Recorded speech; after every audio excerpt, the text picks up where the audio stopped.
Alors quels sont les différents styles justement de direction dans une entreprise, donc qui peuvent s'appliquer à un dirigeant, qui peuvent s'appliquer à un manager? On a plusieurs styles de management différents. Donc c'est un auteur encore à citer qui est super important à citer, c'est Likert.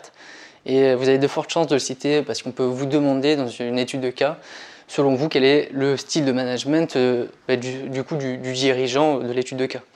Et donc grâce à votre description, enfin grâce à votre sujet, vous allez pouvoir définir les différents styles de direction qui définissent le manager. Donc il y en a 4 principalement. Vous avez le style de direction autoritaire, paternaliste, consultatif et participatif.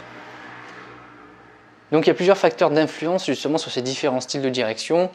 On n'est pas né avec un style de direction en particulier, des fois ça arrive, mais la plupart du temps ça dépend d'abord de la personnalité du manager, c'est-à-dire que est-ce que il est plutôt, c'est quelqu'un qui prend des décisions rapidement ou est-ce que c'est quelqu'un qui a besoin de beaucoup réfléchir avant de prendre une décision?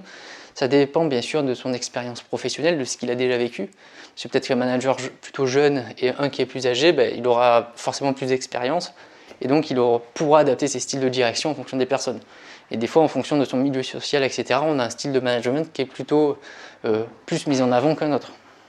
Et ça dépend aussi bien sûr de la personnalité de l'équipe, c'est-à-dire qu'on va adapter notre style de direction en fonction de la personnalité des personnes qu'on travaille. Il y a des personnes qui ont juste un travail alimentaire et au final, ces personnes qui ont un travail alimentaire, un style de direction plutôt autoritaire est plutôt bien vu parce qu'elles ont besoin qu'on les guide, parce qu'elles ne vont pas forcément le faire d'elles-mêmes, donc on va les guider, on va être plutôt autoritaire ou paternaliste. À l'inverse, une personne qui est vachement motivée, qui a envie de s'impliquer dans l'entreprise, on va plutôt utiliser le style de direction consultatif ou participatif parce que ça va les motiver, tout simplement parce qu'on va leur demander leur avis, on va leur laisser des libertés d'action, on va leur laisser des libertés de choix et de ça, du coup, elles vont se sentir impliquées et parce qu'elles en ont besoin et c'est super important.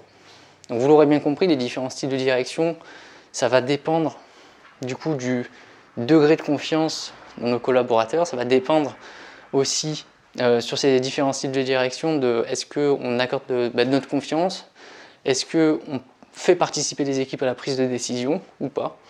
Donc bien sûr, un style qui est autoritaire, comme en jaune ici, un style qui est autoritaire, il ne va pas avoir confiance en ses équipes, donc il va diriger tout simplement, il va donner juste des directives à appliquer et son principal modèle justement de management sera basé sur de la sanction. C'est-à-dire que vous devez faire ça, vous n'avez pas le choix, si vous ne le faites pas, vous serez sanctionné.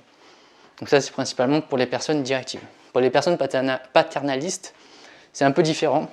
Alors toujours, il y a une confiance qui est assez limitée, donc on prend toujours la majorité des décisions. Par contre, des fois on va plutôt un peu récompenser quand même quand les choses sont bien faites, ce qui va les motiver le personnel. Donc on va alterner entre sanctions et récompenses, justement pour juger des actions des personnes.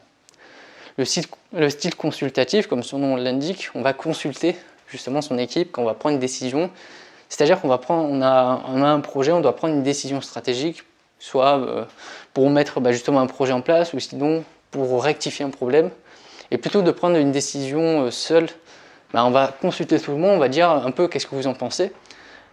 Donc c'est exactement pareil pour l'aspect participatif. La différence, c'est qu'en consultatif, ce sera quand même nous, le manager, qu'on aura la décision à prendre. Et même si les autres disent autrement, on les a consultés, ok, mais on peut quand même prendre une décision qui est juste la nôtre. Le style participatif, c'est un peu une décision collégiale où on va voter tous ensemble presque.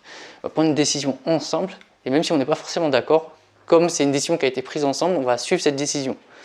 C'est un style participatif, c'est celui qui est le plus recommandé parce que ça motive le personnel, mais bien sûr, ça dépend des cultures d'entreprise et ça dépend de tous les facteurs qu'on a déjà énoncés selon la personnalité du manager d'un côté ou la personnalité de l'équipe de l'autre évidemment.